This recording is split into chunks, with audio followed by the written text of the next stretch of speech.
1999ला उद्धव ठाकरेंमुळे युतीची सत्ता गेली असा मोठा आरोप उपमुख्यमंत्री देवेंद्र फडणवीस यांनी केलाय। सकाळ वृत्तपत्राला दिलेल्या मुलाखतीत त्यांनी हे मोठं वक्तव्य केलंय। नारायण राणे पुन्हा मुख्यमंत्री होऊ नये म्हणून उद्धव ठाकरेंनी युतीची 1999ची सत्ता घालवली असा आरोपही फडणवीस यांनी केलाय। मुख्यमंत्री पदासाठी उद्धव ठाकरे यांनी अपक्ष आमदारांच्या मागण्यांकडे दुर्लक्ष केल्याचं त्यांनी सकाळ वृत्तपत्राला दिलेल्या मुलाखतीत म्हटलंय।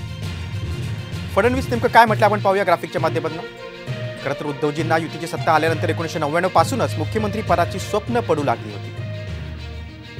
1999च्या निवडणूक निकालानंतर त्यांचं नाव पुढे येईना म्हणून त्यांनी अपक्ष आमदारांच्या मागण्यांकडे दुर्लक्ष केलं। नारायण राणे यांना पुन्हा मुख्यमंत्री होण्यापासून रोखण्याची सोय बघितली।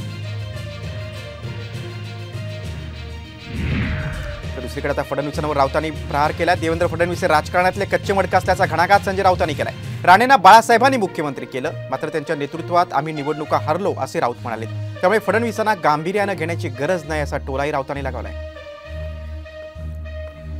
देवेंद्र फडणवीसांना फार गांभीर्याने घेऊ नका। अत्यंत कच्चं मडकं आहे ते राजकारणातलं, अत्यंत कच्चं मडकं। कॉपी करून पास झालेली पोरं असतात ना, बरं का, त्यांनाही डॉक्टरकी वगैरे करता येत नाही, ते पेशंट मरतात टेबलावरच। नारायण राणे यांना बाळासाहेबांनी मुख्यमंत्री केलं, शिवसेना प्रमुखांनी।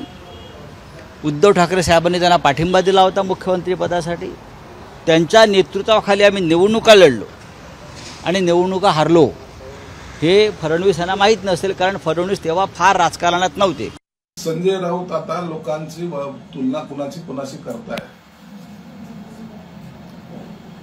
एखाद्या दलालांच्या तोंडी अशी वाक्य ना त्याला शोभा देत नाही। सुपारी बहादर लोकांनी राजकारणावर बोलू नये।